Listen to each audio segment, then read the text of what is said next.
Aku mengira suamiku tidak bisa melihat dunia.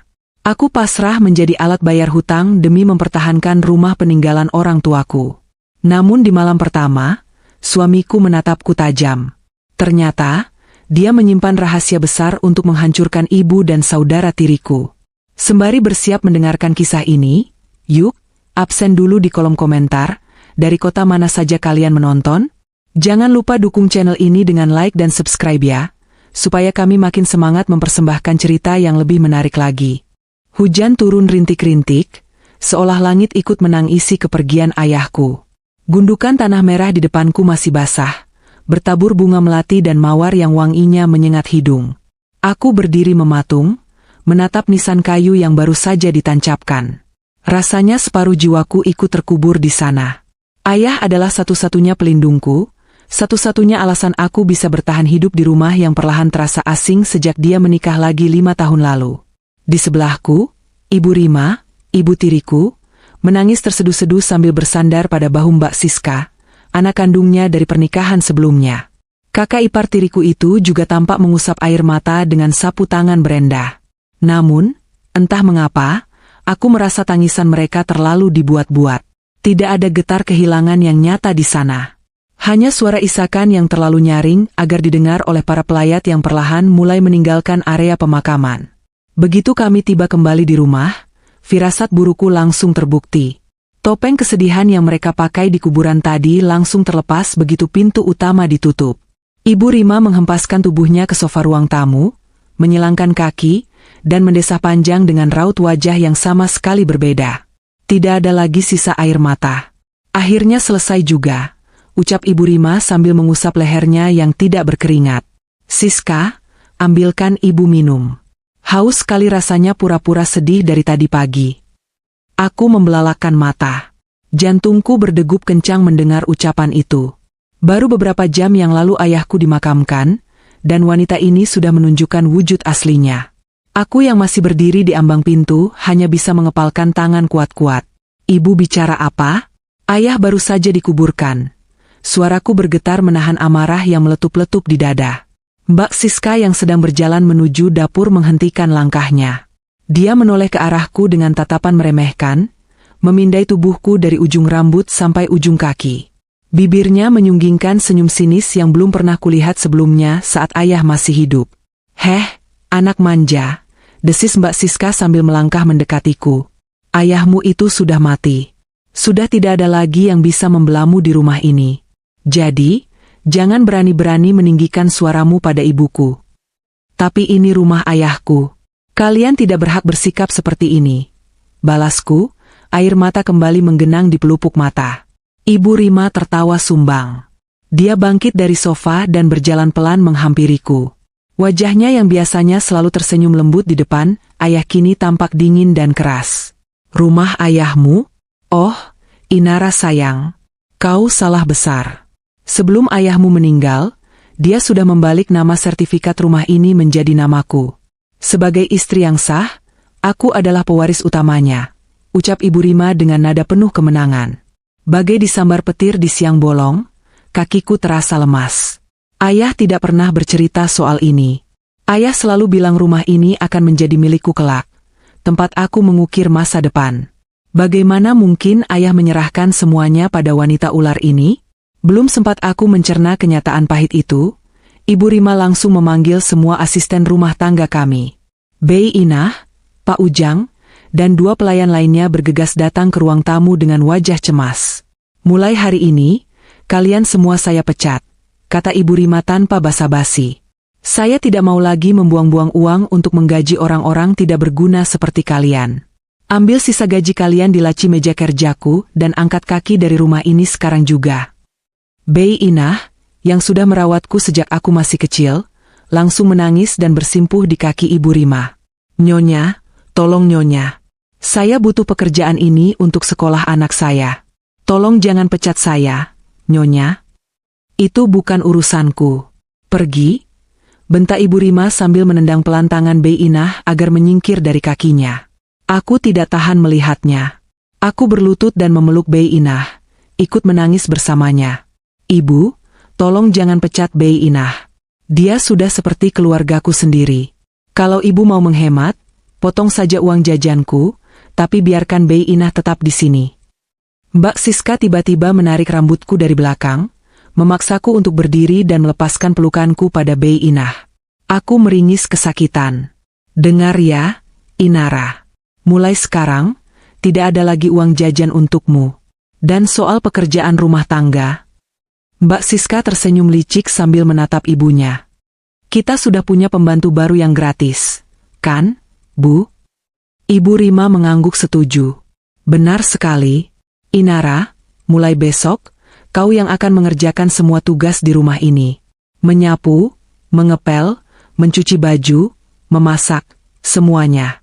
Anggap saja itu sebagai biaya sewa, karena aku masih berbaik hati mengizinkanmu tinggal di rumahku. Aku menatap mereka bergantian dengan rasa tidak percaya. Mereka bukan manusia, mereka iblis yang menyamar. Bei Inah dan pelayan lainnya akhirnya pergi dengan berat hati. Rumah yang dulunya hangat dan penuh tawa kini terasa dingin dan mencekam. Siksaan tidak berhenti sampai di situ. Malam harinya, saat aku baru saja selesai mencuci setumpuk piring kotor peninggalan acara tahlilan, Mbak Siska masuk ke kamarku tanpa mengetuk pintu. Kamar yang selama 20 tahun ini menjadi tempat perlindunganku, saksi bisu pertumbuhanku dari anak-anak hingga dewasa. Mulai malam ini, aku yang akan tidur di kamar ini, kata Mbak Siska sambil melemparkan koper-koperku yang entah kapan dia siapkan ke arah pintu.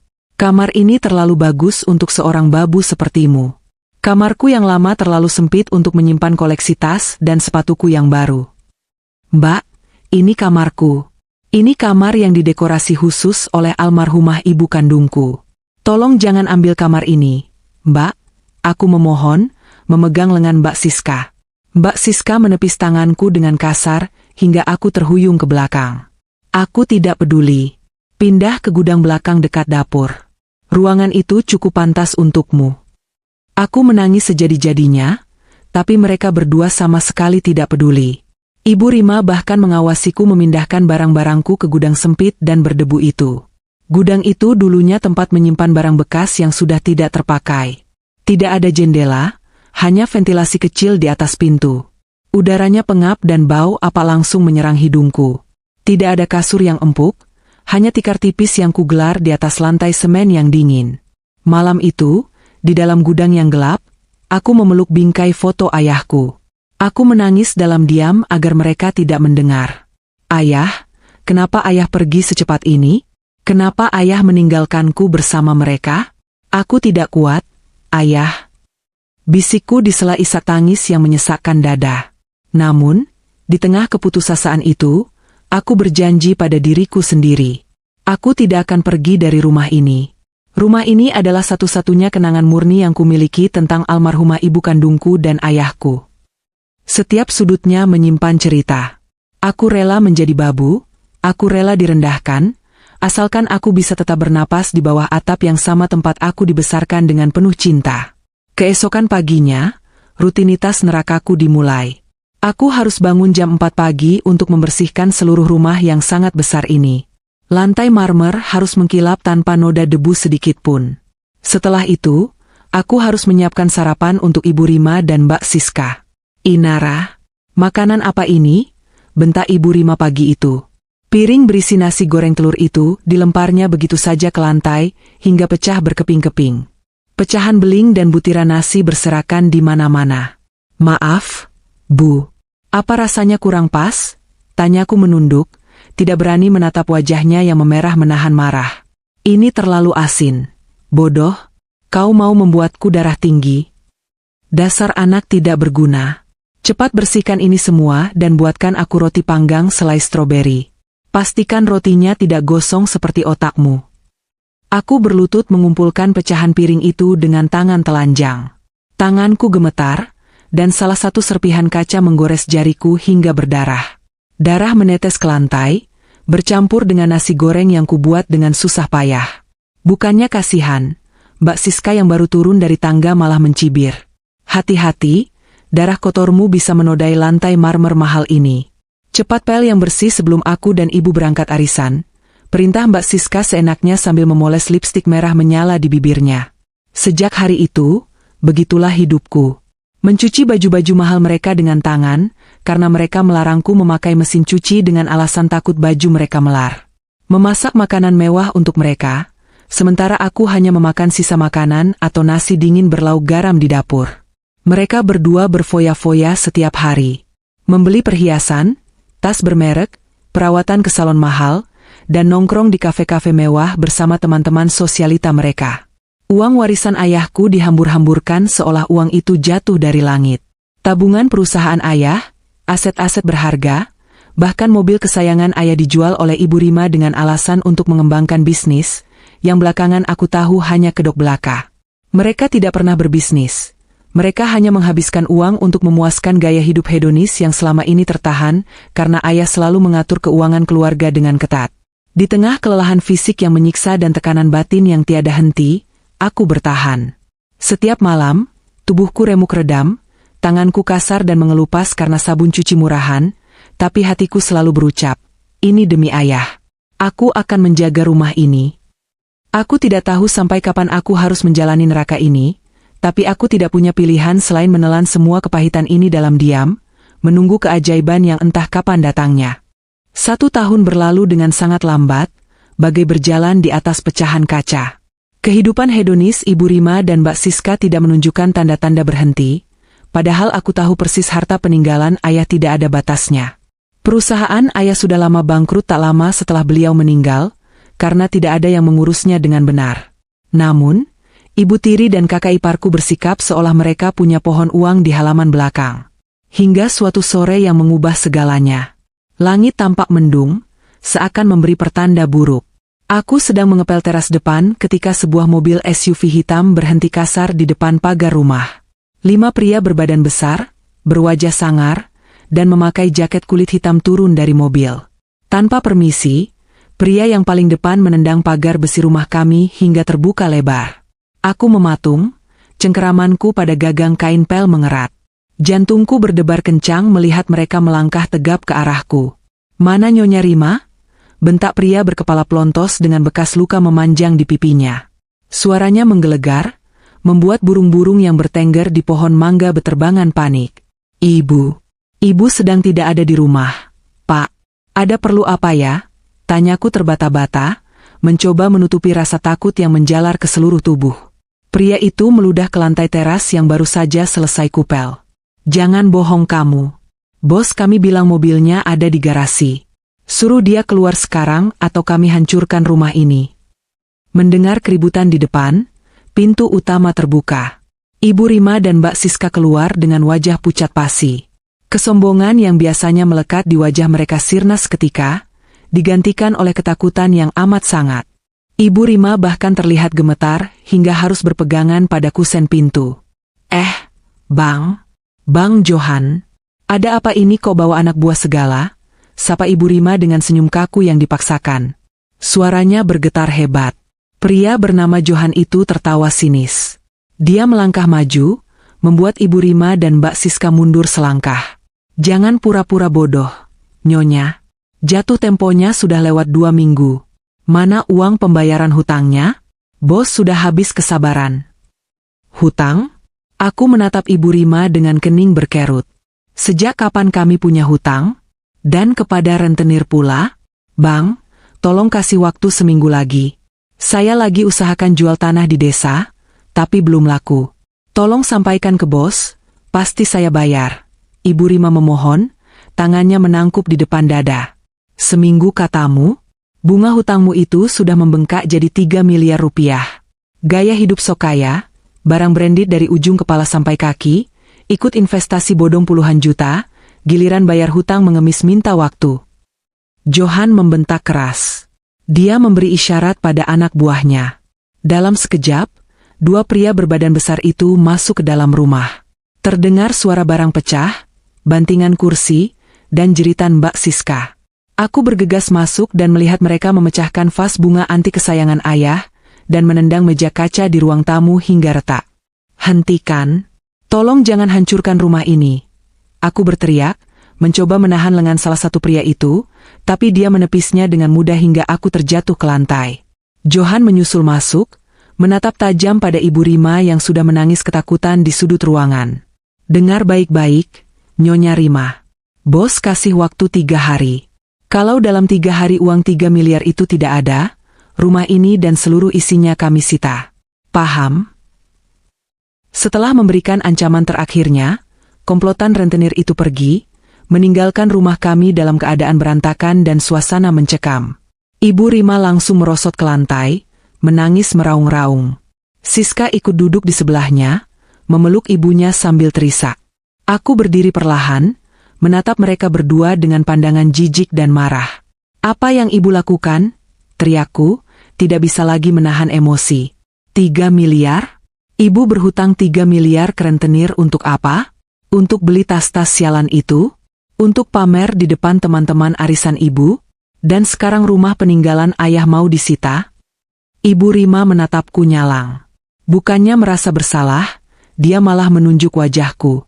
Ini semua salah ayahmu, Inara. Kalau saja dia meninggalkan uang tunai yang lebih banyak, aku tidak perlu mencari pinjaman untuk memutar uang di investasi itu.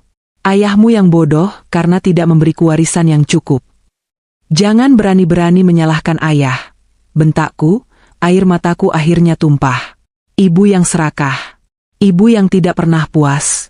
Dan sekarang ibu mau mengorbankan rumah ini? Langkahi dulu mayatku sebelum rentenir itu mengambil rumah ayah. Aku berlari ke gudang belakang, membanting pintu, dan menangis sejadi-jadinya di sana. Rumah ini adalah jiwaku. Kehilangan rumah ini sama saja dengan membunuhku 2 kali. Sepanjang malam aku tidak bisa tidur. Aku memutar otak mencari cara mendapatkan uang sebanyak itu, tapi rasanya mustahil. Aku hanya gadis biasa tanpa pekerjaan dan tabungan. Keesokan harinya, rumah terasa sangat sepi.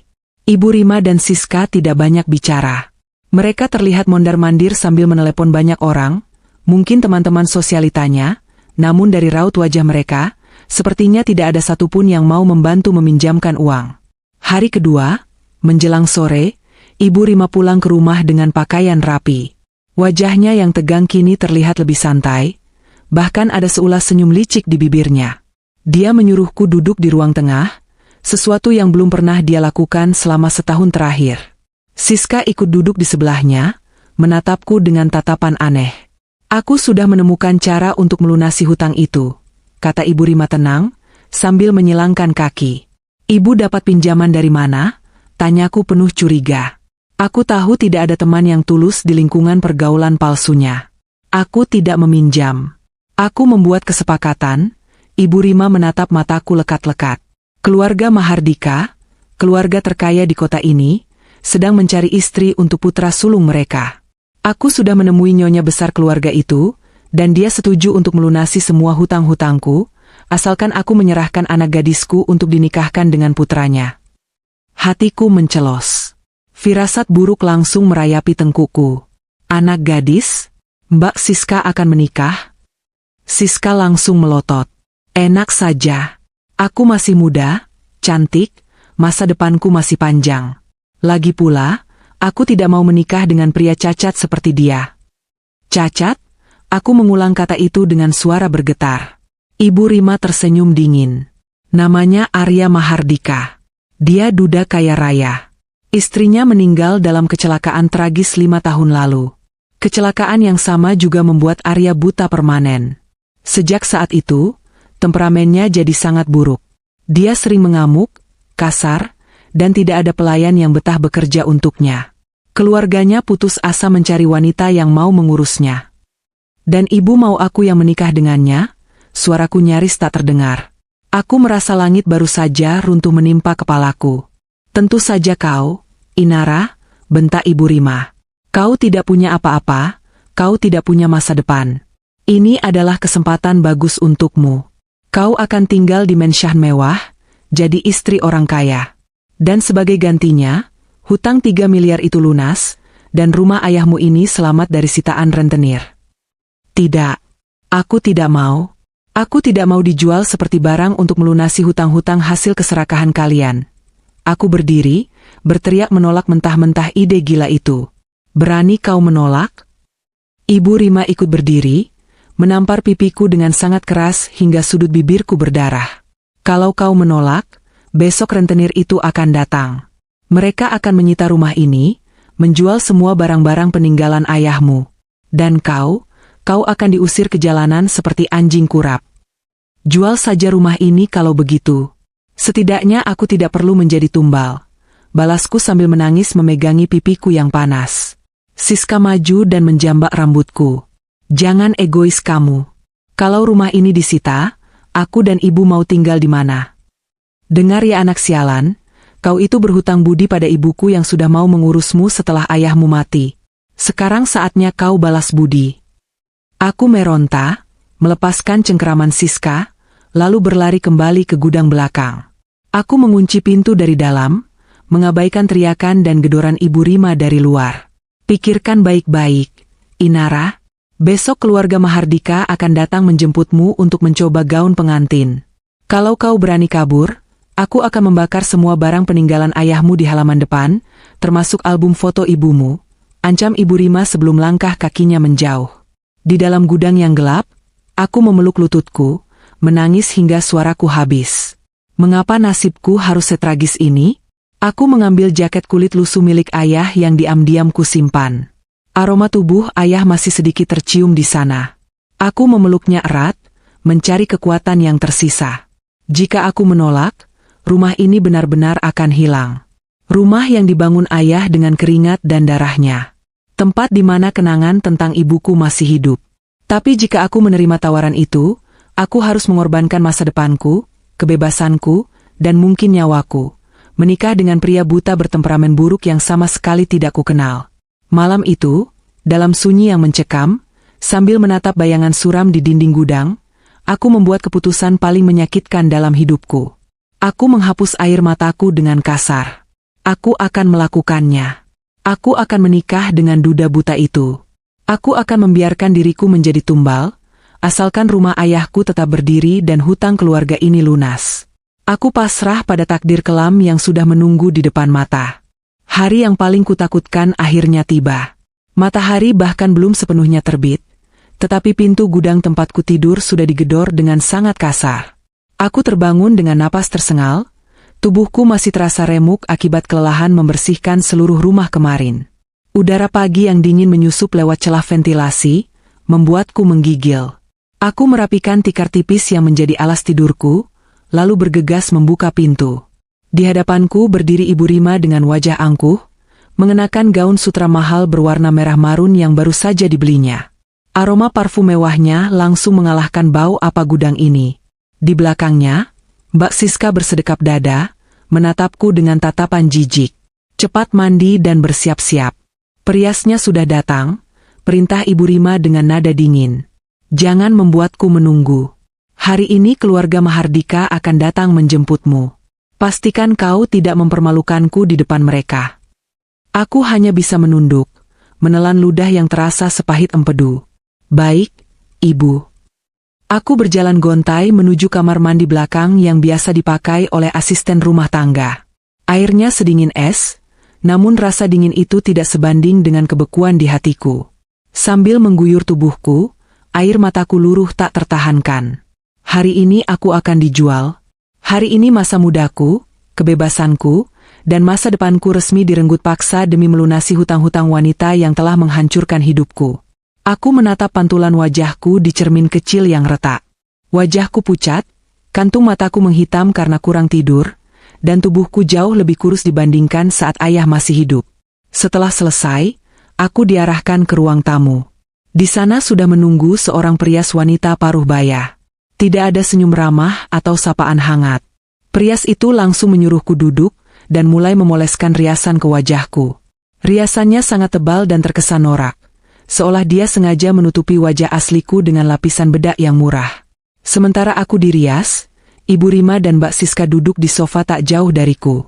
Mereka sedang menikmati sarapan mewah yang dipesan dari restoran bintang 5. Terdengar tawa renyah dari bibir mereka, membicarakan rencana liburan ke luar negeri setelah hutang mereka lunas hari ini. Ibu, lihat gaunku. Bagus, kan? Aku membelinya khusus untuk hari pembebasan kita ini, ucap Mbak Siska sambil berdiri dan memamerkan gaun birunya yang bertabur payet berkilau. Sangat cantik, sayang. Tentu saja kita harus tampil maksimal. Hari ini kita akan terbebas dari jerat rentenir kampungan itu, balas Ibu Rima sambil menyesap teh hangatnya. Matanya kemudian melirik ke arahku. Hei, Perias. Jangan terlalu lama. Tidak perlu didandani terlalu cantik. Percuma saja. Suaminya juga buta, tidak akan bisa melihat wajahnya. Mbak Siska tertawa terbahak-bahak mendengar ucapan ibunya. Benar juga, Bu. Buat apa dandan cantik-cantik kalau suaminya cuma bisa meraba-raba di kegelapan? Kasihan sekali nasibmu, Inara. Menghabiskan sisa hidup menjadi suster gratisan untuk pria cacat dan temperamental. Tapi ya, setidaknya kau berguna untuk menyelamatkan rumah ini. Jadi, terima kasih ya. Aku mengepalkan tangan di atas pangkuanku, hingga kuku-kukuku memutih. Rasanya aku ingin bangkit, merobek gaun mereka, dan mengusir mereka dari rumah ayahku. Namun aku tahu, aku tidak punya kekuatan untuk itu. Jika aku melawan, rumah ini akan melayang. Aku menggigit bibir bawahku kuat-kuat, menahan isakan agar tidak merusak riasan murahan di wajahku. 1 jam kemudian, riasanku selesai. Aku dipaksa memakai gaun pengantin bekas yang entah disewa dari mana. Gaun berwarna putih gading itu kebesaran di tubuhku, kainnya kasar, dan ada beberapa noda kekuningan di bagian ujung roknya. Tidak ada tiara, tidak ada perhiasan berkilau. Hanya seuntai bunga melati palsu yang disematkan di rambutku yang disanggul asal-asalan. Tepat pukul 10 pagi, iring-iringan mobil mewah memasuki halaman rumah kami. Jantungku berdebar sangat kencang hingga rasanya ingin melompat keluar dari dada. Ibu Rima menarik lenganku dengan kasar, memaksaku berdiri di ambang pintu untuk menyambut rombongan keluarga Mahardika. Dari salah satu mobil limusin berwarna hitam pekat, turunlah beberapa pria berjas rapi.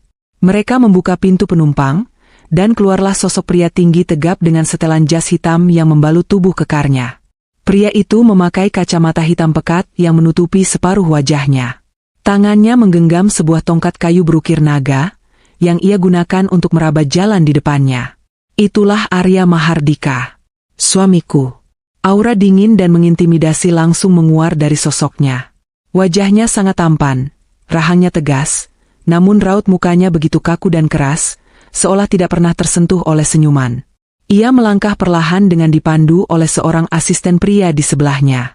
Ibu Rima langsung memasang wajah penuh senyum palsu, menyambut Arya dan perwakilan keluarganya. Prosesi akad nikah dilakukan dengan sangat tertutup, cepat, dan dingin di ruang tengah rumahku. Tidak ada dekorasi bunga yang indah, tidak ada alunan musik yang merdu, tidak ada kerabat yang menangis haru. Hanya ada penghulu, 2 orang saksi dari pihak Arya, Ibu Rima, Mbak Siska, dan aku yang duduk gemetar di sebelah pria asing yang bahkan tidak menoleh sedikitpun ke arahku. Ketika Arya menjabat tangan penghulu dan mengucapkan ijab kabul dengan suara baritonnya yang tegas dan datar, duniaku seakan runtuh. Kata, sah, yang terucap dari para saksi menjadi vonis hukuman seumur hidupku.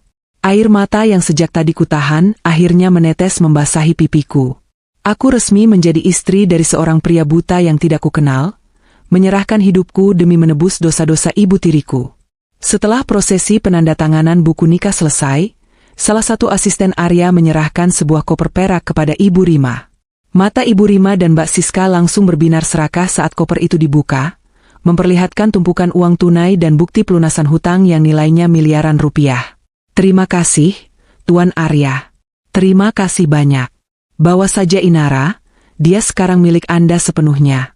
Kami jamin dia akan patuh dan merawat Anda dengan baik, ucap Ibu Rima sambil mengelus koper itu layaknya benda keramat. Tidak ada sedikitpun tatapan penyesalan di matanya saat melepasku pergi. Arya tidak menjawab. Ia hanya memberi isyarat kecil dengan tangannya, dan asistennya langsung membimbingnya berdiri. Asisten yang lain menunjuk ke arahku. Nyonya Inara, mari kita berangkat sekarang. Tuan Arya tidak suka membuang-buang waktu. Aku bangkit berdiri. Kakiku terasa berat seperti dipasangi rantai besi. Aku menatap sekeliling ruang tengah, menatap foto ayahku yang tergantung di dinding. Ayah, aku pergi. Maafkan aku, Ayah, bisikku dalam hati. Aku melangkah keluar rumah tanpa menoleh lagi ke arah Ibu Rima dan Mbak Siska yang sedang sibuk menghitung uang haram mereka. Perjalanan menuju Mensyahan Arya dihabiskan dalam keheningan yang mencekam. Aku duduk di sudut kursi penumpang limusin, menjaga jarak sejauh mungkin dari Arya yang duduk tegak seperti patung di seberangku. Kacamata hitamnya tetap bertengger di wajahnya, menutupi matanya yang entah sedang menatap kemana. Tangannya memegang tongkatnya dengan erat, sementara napasnya terdengar teratur namun dingin. Aku terus menunduk, meremas ujung gaun pengantinku yang kebesaran, merutuki nasibku yang berujung di dalam mobil mewah ini. 1 jam berlalu, mobil akhirnya memasuki gerbang besi hitam yang menjulang tinggi. Di balik gerbang itu, terhampar halaman yang sangat luas dengan taman yang tertata rapi, air mancur besar, dan sebuah mansion megah bergaya Eropa klasik yang membuatku menahan napas. Bangunan itu sangat besar, namun entah kenapa terasa sangat sepi dan kelam, mirip dengan sosok pria di hadapanku. Mobil berhenti tepat di depan pintu utama.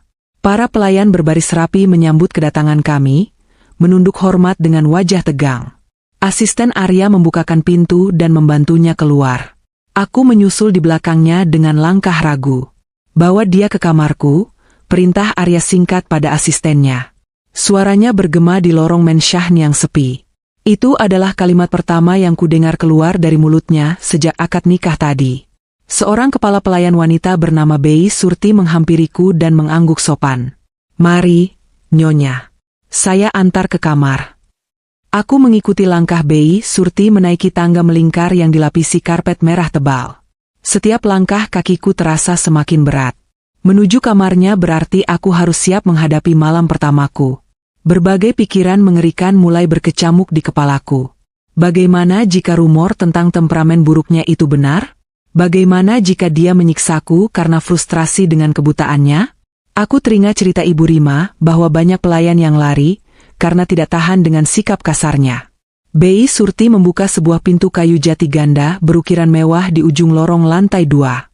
"Ini kamar utama, Nyonya. Silakan masuk. Tuan Arya biasanya akan segera menyusul setelah urusannya di ruang kerja selesai." Aku melangkah masuk ke dalam ruangan itu. Kamarnya sangat luas, mungkin 3 kali lipat besarnya dari ruang tamu rumah ayahku. Didominasi warna gelap, hitam, abu-abu tua, dan biru dongker. Jendelanya besar namun ditutupi gorden tebal berlapis-lapis sehingga tidak ada cahaya luar yang masuk. Hanya lampu gantung temaram yang menyinari ruangan ini. Di tengah ruangan, terdapat ranjang king size yang tampak begitu menakutkan bagiku saat ini. Pintu ditutup dari luar, meninggalkanku sendirian dalam keheningan yang menyesakan. Aku menjatuhkan diri ke lantai beralaskan karpet bulu tebal, memeluk lututku, dan menangis tanpa suara. Air mataku merusak riasan tebal di wajahku, membasahi gaun pengantin bekas ini. Aku benar-benar sendirian sekarang. Terperangkap dalam sangkar emas bersama pria asing yang tidak bisa melihat. Namun kehadirannya lebih menakutkan daripada kegelapan itu sendiri. Aku berdoa dalam hati, memohon kekuatan pada Tuhan dan almarhum ayahku untuk melewati malam yang mengerikan ini. Waktu terasa merangkak sangat lambat. Aku masih duduk di tepi ranjang pengantin yang dilapisi spray sutra berwarna gelap. Tubuhku gemetar hebat setiap kali mendengar suara langkah kaki dari lorong luar. Tanganku sedingin es, meremas ujung gaun yang sudah berantakan. Aku belum mandi, riasanku berantakan akibat air mata, dan penampilanku pasti sangat menyedihkan. Namun, aku berpikir, untuk apa aku merapikan diri? Toh, suamiku tidak akan bisa melihat betapa kacaunya penampilanku malam ini. Tiba-tiba, suara ketukan pelan terdengar, disusul suara kenop pintu yang diputar. Aku menahan napas. Jantungku berpacu gila-gilaan, memukul-mukul tulang rusukku hingga rasanya sakit. Pintu terbuka. Arya melangkah masuk. Postur tubuhnya tegak. Masih mengenakan kemeja putih yang lengannya digulung hingga siku, tanpa jas dan dasi. Kacamata hitam pekat itu masih menutupi matanya, dan tongkat kayu di tangan kanannya mengetuk lantai pelan, memandu arah jalannya. Dia menutup pintu di belakangnya dengan punggungnya. Klik. Suara kunci yang diputar membuat seluruh darah di tubuhku serasa surut. Dia mengunci pintu. Kami benar-benar berdua sekarang, terkurung di dalam kamar yang luas dan kedap suara ini. Aku memejamkan mata erat-erat, mempersiapkan diri untuk kemungkinan terburuk. Apakah dia akan langsung menyeretku? Apakah dia akan berteriak marah karena kehadiranku? Aku pasrah. Jika tubuh ini memang harga yang harus kubayar untuk menyelamatkan kehormatan keluargaku dan rumah ayahku, maka biarlah malam ini terjadi. Aku tidak akan melawan. Arya melangkah mendekati ranjang. Ketukan tongkatnya terdengar berirama, semakin lama semakin dekat, hingga ujung tongkat itu berhenti tepat di ujung sepatuku. Aku menundukkan kepala, tidak berani menatap wajahnya, menahan napas hingga dadaku sesak. Hening. 1 detik. 2 detik. 3 detik. Suasana sangat sunyi, hanya terdengar helaan napasku yang memburu. Tiba-tiba, aku mendengar suara kayu yang diletakkan. Arya menyandarkan tongkatnya di nakas samping ranjang. Lalu, kedua tangannya terangkat menuju wajahnya. Dengan gerakan pelan dan pasti, Arya melepaskan kacamata hitam pekat yang sejak tadi menyembunyikan matanya. Ia meletakkan kacamata itu di atas nakas, berdampingan dengan tongkatnya. Angkat kepalamu, Inara. Suaranya rendah, serak, namun sangat jelas dan tegas. Tidak ada nada kemarahan, hanya sebuah perintah mutlak yang membuatku merinding. Dengan tubuh masih gemetar, aku perlahan mengangkat kepalaku. Ketika pandanganku bertemu dengan wajahnya, mataku terbelalak lebar. Napasku tercekat di tenggorokan. Arya sedang menatapku. Sepasang mata tajam sekala malam itu tidak kosong, tidak sayu, dan tidak memancarkan kebutaan sedikitpun. Mata itu menatapku langsung, memindai wajahku yang basah oleh air mata, menyelami ketakutan di dalam retinaku. Pandangannya begitu fokus, begitu hidup, dan begitu mengintimidasi. Kau. Suaraku tercekat, bibirku bergetar tak sanggup meneruskan kata-kata. Arya melipat kedua lengannya di dada, menatapku dengan intensitas yang membuatku nyaris lupa cara bernapas. Sudut bibirnya terangkat, membentuk sebuah senyuman tipis yang sulit diartikan. Kita beri pelajaran ibu dan saudara tirimu, ucapnya pelan, namun kata-katanya menghantam ruang dengarku seperti ledakan bom. Aku tersentak mundur hingga punggungku menabrak kepala ranjang. Otakku berusaha keras mencerna apa yang baru saja terjadi. Dia menatapku. Dia bicara padaku seolah dia tahu segalanya. Kau bisa melihat? Bisikku, masih tidak percaya. Tanganku tanpa sadar menunjuk ke arah matanya. Rumor itu, kau tidak buta. Arya menghela napas panjang, berjalan santai menuju sofa single di sudut ruangan dan duduk di sana, menyilangkan kakinya dengan elegan. Semua gerakannya sangat luwes, tanpa keraguan sedikitpun. Orang buta tidak mungkin bisa berjalan dan duduk dengan presisi seperti itu tanpa tongkat. Tentu saja aku bisa melihat, Inara, jawabnya tenang, matanya tak lepas dari wajahku. Mataku berfungsi dengan sangat sempurna. Kecelakaan 5 tahun lalu memang tragis, tapi tidak pernah merenggut penglihatanku. Lalu kenapa? Kenapa kau berpura-pura buta? Kenapa kau membiarkan semua orang menganggapmu cacat dan bertemperamen buruk? Tanyaku bertubi-tubi. Kebingungan, ketakutan, dan rasa penasaran bercampur aduk di kepalaku. Arya menyandarkan punggungnya ke sofa. Wajahnya berubah serius, rahangnya mengeras. Itu adalah sandiwara yang harus kumainkan untuk bertahan hidup. Inara. 5 tahun lalu, kecelakaan yang merenggut nyawa istriku bukanlah kecelakaan biasa. Rem mobilku blong karena disabotase. Ada musuh dalam selimut di perusahaanku sendiri, di dalam keluargaku. Seseorang yang sangat dekat denganku mencoba membunuhku untuk mengambil alih kendali Mahardika Group. Aku terdiam, menyimak setiap kata yang keluar dari mulutnya. Kisahnya terdengar seperti plot film thriller yang menegangkan, namun pria di hadapanku ini benar-benar mengalaminya di dunia nyata. Setelah kecelakaan itu, aku menyadari bahwa aku tidak bisa mempercayai siapapun. Lanjut Arya, suaranya terdengar dingin dan penuh dendam. Jadi, aku memalsukan rekam medis. Aku membiarkan dunia mengira aku buta dan lemah. Aku sengaja bertingkah kasar agar orang-orang menjauhiku, agar musuhku merasa di atas angin dan menurunkan kewaspadaannya. Selama 5 tahun aku bergerak di dalam bayangan, mengumpulkan bukti untuk menjebloskan pengkhianat itu ke penjara. Tapi, apa hubungannya denganku? Tanyaku bingung. Kalau begitu, kenapa kau setuju menikahiku? Kenapa kau membuang uang miliaran rupiah untuk melunasi hutang ibu tiriku? Kau bisa saja mendapatkan wanita dari keluarga terpandang yang sederajat denganmu.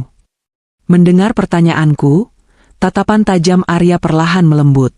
Ia bangkit dari sofa dan berjalan mendekatiku. Ia berhenti tepat di depanku, menunduk menatap mataku yang masih sembab. Karena ayahmu, Darmawan. Nama ayahku disebut, seketika membuat hatiku mencelos. Ayahku? Kau kenal ayahku? Arya mengangguk perlahan. Aku bukan sekadar kenal. Aku berhutang nyawa dan kehormatan pada ayahmu. Aku mengernyitkan dahi. Apa maksudmu? Arya menarik kursi kecil di dekat ranjang dan duduk di hadapanku, menyamakan tinggi pandangan kami. 10 tahun yang lalu, jauh sebelum ayahmu menikah dengan wanita ular itu, Mahardika Group pernah berada di ambang kebangkrutan karena penggelapan dana besar-besaran oleh Dewan Direksi. Ayahmu saat itu adalah kepala akuntan senior di perusahaan kami. Mataku membelalak. Ayah tidak pernah bercerita bahwa beliau pernah bekerja di perusahaan sebesar Mahardika Group. Ayahmu adalah pria yang sangat jujur dan berintegritas tinggi. Kenang Arya, suaranya dipenuhi rasa hormat. Dia menolak disuap oleh para direktur korup itu. Alih-alih diam, ayahmu mengumpulkan semua bukti penggelapan dana itu secara diam-diam dan menyerahkannya langsung kepada ayahku, almarhum Presiden Direktur Mahardika Group. Tindakan ayahmu menyelamatkan perusahaan kami dari kehancuran total. Lanjut Arya, menatapku lurus. Namun, ayahmu menolak semua imbalan uang yang ditawarkan ayahku. Dia hanya meminta mengundurkan diri untuk membangun usahanya sendiri dalam ketenangan, karena dia tidak ingin hidup dalam ancaman mantan direksi yang dendam padanya. Sejak saat itu, keluarga Mahardika berjanji, jika suatu saat keluarga Darmawan membutuhkan bantuan, kami akan memberikan segalanya.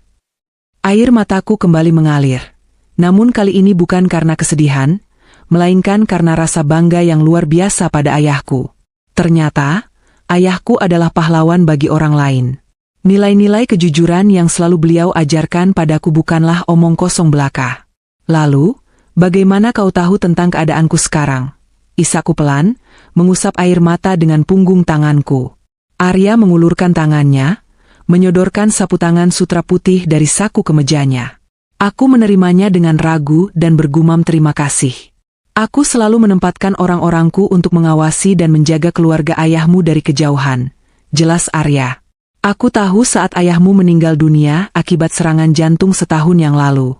Aku juga tahu persis bagaimana Rima dan Siska merampas hartamu, menyiksamu, menjadikanmu babu di rumahmu sendiri, hingga mereka terjerat hutang rentenir akibat keserakahan mereka.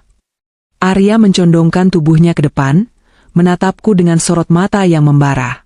Saat aku mendengar bahwa Rima berencana menjualmu kepada rentenir atau menikahkanmu dengan pria hidung belang demi melunasi hutangnya, aku tidak bisa tinggal diam.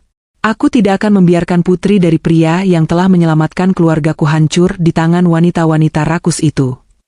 Jadi pernikahan ini? Suaraku bergetar. Pernikahan ini adalah caraku untuk menarikmu keluar dari neraka itu secara legal. Potong Arya tegas. Dengan menjadikanmu istriku, Rima dan Siska tidak punya hak lagi atas dirimu. Hutang mereka kulunasi bukan karena aku peduli pada mereka, tapi sebagai umpan. Umpan agar mereka bersedia menyerahkanmu padaku tanpa perlawanan.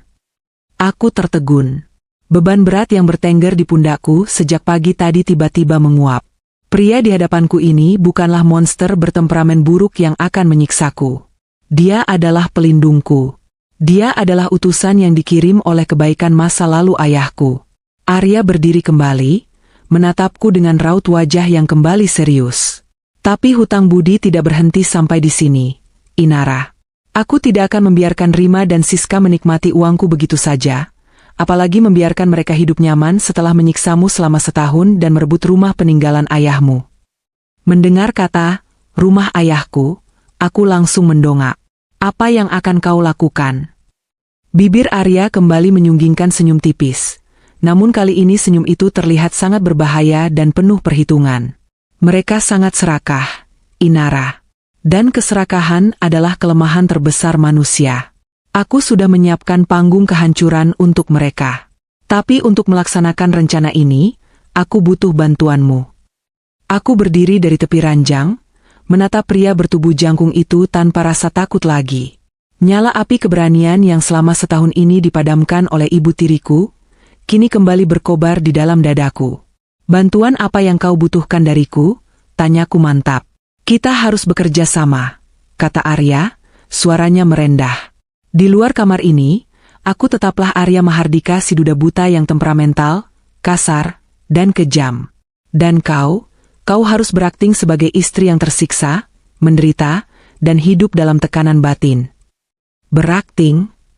Ya, Rima dan Siska pasti akan datang mencarimu. Mereka akan memastikan kau menderita di sini untuk memuaskan ego mereka. Tunjukkan pada mereka bahwa kau hancur. Buat mereka merasa di atas awan, sombong, dan tak terkalahkan. Semakin tinggi mereka terbang, semakin hancur mereka saat jatuh ke tanah nanti. Aku menelan ludah. Membayangkan harus berhadapan lagi dengan wajah sombong mereka membuatku muak. Tapi demi membalas dendam dan merebut kembali rumah ayahku, aku sanggup melakukannya. Aku teringat tamparan Ibu Rima, jambakan Mbak Siska, dan bagaimana mereka membuang semua kenangan ibuku dari kamarku sendiri. Aku bersedia, jawabku tanpa ragu, menatap lurus ke dalam mata tajam Arya. Aku akan melakukan apa saja untuk menghancurkan mereka, dan mengambil kembali rumah ayahku. Arya menatapku lekat, seolah mencari keraguan di mataku, namun ia tidak menemukannya. Ia mengulurkan tangan kanannya ke arahku. Tangan yang besar, kokoh, dan hangat. Selamat datang di keluarga Mahardika, Inara. Mari kita mulai sandiwara ini, dan pastikan kita tertawa di akhir cerita, ucapnya. Aku menyambut uluran tangannya, menggenggamnya erat. Malam ini, di kamar yang awalnya kuanggap sebagai neraka, kesepakatan balas dendam yang sempurna resmi dimulai. Air mataku telah kering, digantikan oleh tekad yang membaja. Ibu Rima, Mbak Siska, bersiaplah. Karena putri dari Darmawan kini tidak lagi sendirian, dan dia akan datang menagih semua hutang rasa sakit yang kalian torehkan. Sinar matahari pagi memaksa masuk melalui celah gorden tebal di kamar utama yang luas ini. Aku mengerja perlahan, merasakan kasur yang luar biasa empuk di bawah tubuhku. Ingatanku langsung melayang pada kejadian semalam. Semalam, setelah kesepakatan kami terjalin, Arya menyuruhku tidur di atas ranjang sementara dia memilih tidur di sofa panjang yang ada di sudut ruangan. Aku sempat menolak dan menawarkan diri untuk tidur di lantai karpet. Mengingat dia adalah pemilik rumah ini, namun Arya dengan tegas melarangnya. Dia bilang, aku sudah cukup menderita tidur di gudang berdebu selama setahun penuh. Kata-katanya yang sederhana itu berhasil membuat dadaku menghangat. Aku bangkit dan melihat sofa di sudut ruangan sudah kosong. Selimut yang dipakai Arya semalam sudah terlipat rapi. Tiba-tiba, pintu kamar mandi terbuka. Arya keluar dengan setelan kemeja kasual berwarna biru tua dan celana bahan yang pas di tubuhnya. Rambutnya masih sedikit basah. Dia memegang kacamata hitam di tangan kanannya, sementara mata elangnya menatapku dengan tajam namun tidak mengintimidasi seperti saat di altar pernikahan. Kau sudah bangun, sapa Arya dengan suara baritonnya yang tenang. Bersiaplah. Bi Surti sudah menyiapkan sarapan di ruang makan. Ingat, begitu kita keluar dari pintu ini, sandiwara kita dimulai. Aku mengangguk cepat, merapikan gaun tidur sutra yang semalam disediakan oleh pelayan untukku. Aku mengerti. Apa yang harus aku lakukan di bawah nanti? Arya memakai kacamata hitamnya. Dalam sekejap, aura hangat yang sempat kurasakan darinya menguap begitu saja. Dia kembali menjadi sosok pria dingin, kaku, dan menakutkan. Rahangnya mengeras dan bahunya ditegakkan. Dia mengambil tongkat kayunya yang bersandar di meja. Kau hanya perlu menjadi istri yang ketakutan. Aku akan sedikit berteriak dan memarahimu karena masalah sepele. Jangan melawan, cukup menunduk dan minta maaf. Biarkan para pelayan melihat betapa buruknya perlakuanku padamu. Kabar ini pasti akan sampai ke telinga Rima dan Siska dengan sangat cepat. Jelas Arya. Aku menarik napas panjang, memantapkan hati. Aku segera mandi dan mengganti pakaianku dengan baju sederhana yang kubawa dari rumah. Setelah siap, aku menghampiri Arya yang berdiri menunggu di dekat pintu. Dia mengulurkan sikunya, memberiku isyarat untuk menuntunnya.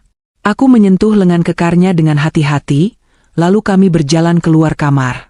Begitu kami menuruni tangga, suasana mensyahn yang sepi langsung terasa tegang.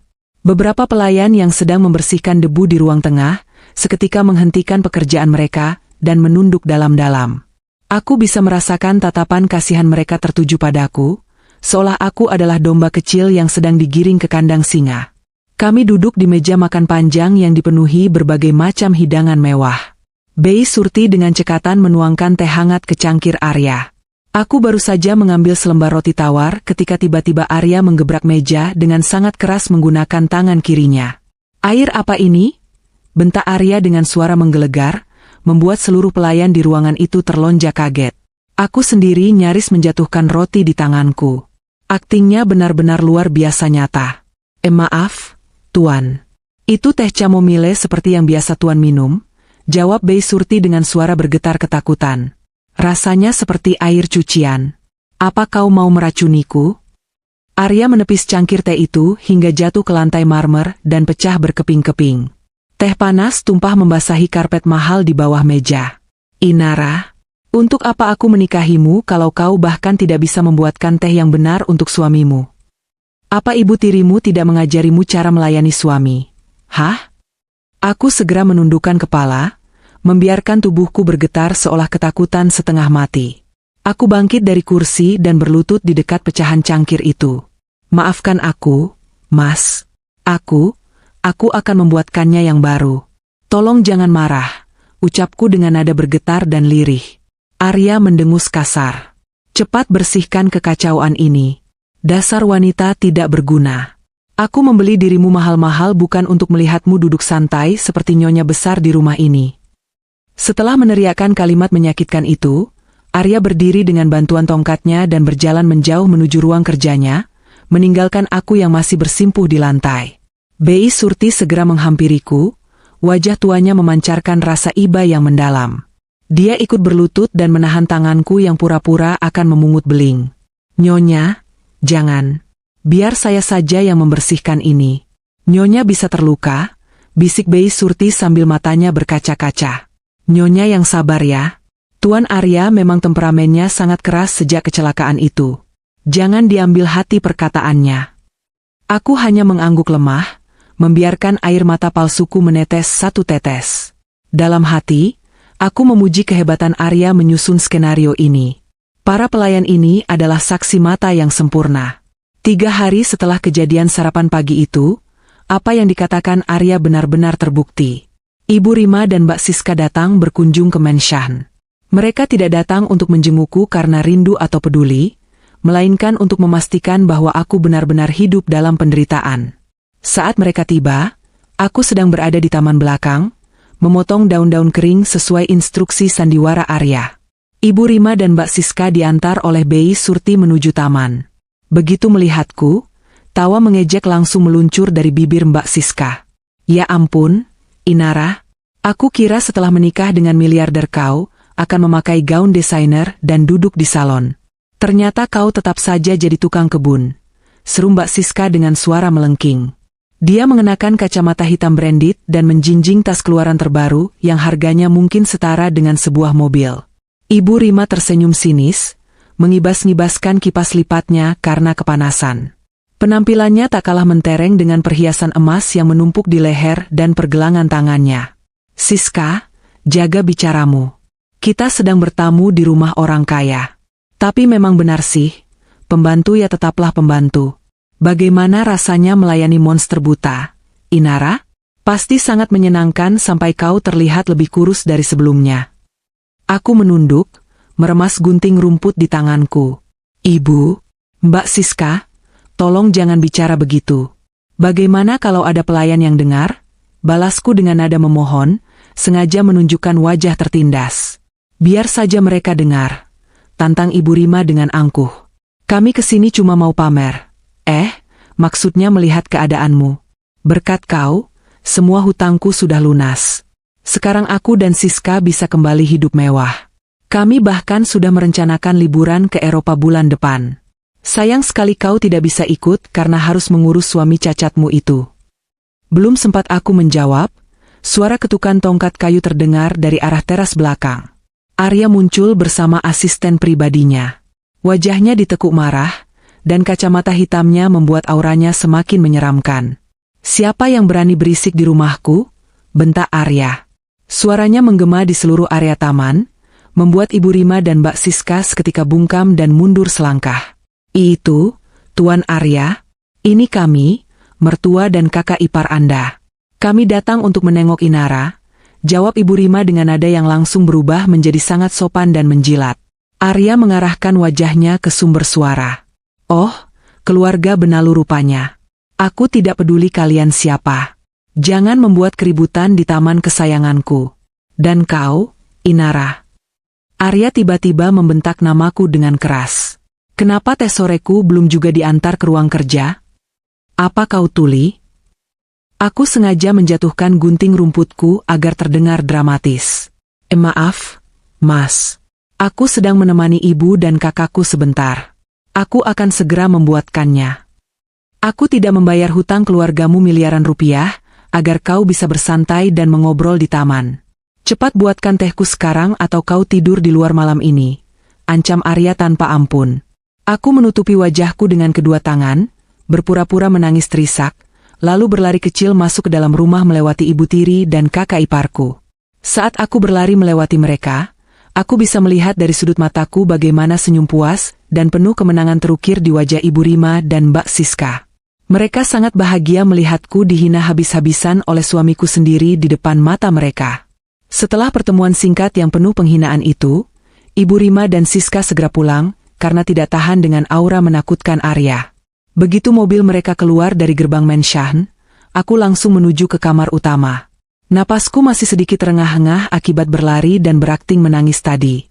Tidak lama kemudian, pintu kamar dibuka. Arya masuk dan langsung mengunci pintu. Begitu kunci berbunyi klik, bahunya yang tegang langsung mengendur.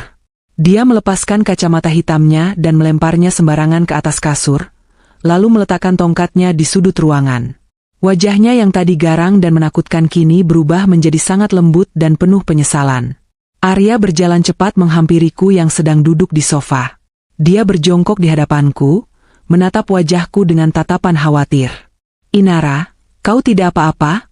Tanyanya lembut, suaranya jauh berbeda dengan bentakan kasarnya di taman tadi. Tangan besarnya terulur, dengan ragu menyentuh pipiku, mengusap sisa air mata palsu yang tadi kukeluarkan.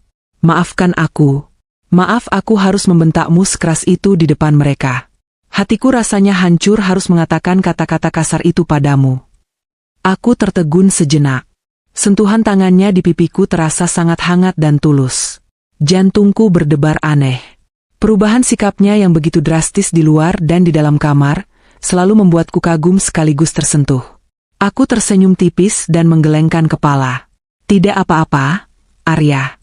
Ini kan bagian dari rencana kita. Aktingmu sangat sempurna. Kau berhasil membuat mereka percaya bahwa aku hidup seperti di neraka. Kau harus lihat betapa bahagianya wajah Ibu Rima dan Mbak Siska saat kau mengancam akan menyuruhku tidur di luar tadi. Arya menghela napas panjang, lalu duduk di sebelahku. Dia menyandarkan kepalanya di sandaran sofa, menatap langit-langit kamar dengan pandangan menerawang. Melihat wajah serakah mereka tadi membuatku semakin muak. Inara. Mereka benar-benar tidak punya hati nurani. Menikmati kekayaan di atas penderitaan anak yatim piatu yang seharusnya mereka lindungi. Itulah sifat asli mereka. Balasku lirih, mengingat kembali semua perlakuan mereka padaku selama setahun terakhir. Selama ini aku tidak bisa melawan, karena mereka mengancam akan menjual rumah ayahku. Tapi sekarang, melihat mereka masuk ke dalam jebakan kita, aku merasa memiliki harapan baru. Arya menoleh menatapku. Tatapannya begitu dalam, seolah mencoba membaca seluruh isi pikiranku. Kau tidak perlu takut lagi, Inara. Selama kau berada di dalam rumah ini, di dalam kamar ini bersamaku, tidak akan ada satu orang pun yang berani menyentuhmu atau menyakitimu. Aku berjanji atas nama ayahku dan ayahmu, aku akan melindungimu dan mengembalikan semua yang menjadi hakmu. Kata-kata Arya bukanlah rayuan kosong. Aku bisa melihat kesungguhan yang kuat di kedua matanya yang gelap itu. Di balik sandiwara yang kejam ini, aku menemukan tempat berlindung yang paling aman. Dinding es yang selama ini membeku di hatiku akibat pengkhianatan keluarga tiriku perlahan, mulai mencair oleh kehangatan dan ketulusan seorang Arya Mahardika. Sandiwara ini baru saja dimulai, tapi aku merasa bahwa perasaanku padanya mulai tumbuh menjadi sesuatu yang sangat nyata. Rencana balas dendam kami melangkah ke tahap yang lebih serius. Malam itu, Di dalam kamar yang kedap suara, Arya mengundang asisten pribadinya secara diam-diam melalui pintu penghubung rahasia yang mengarah ke ruang kerja.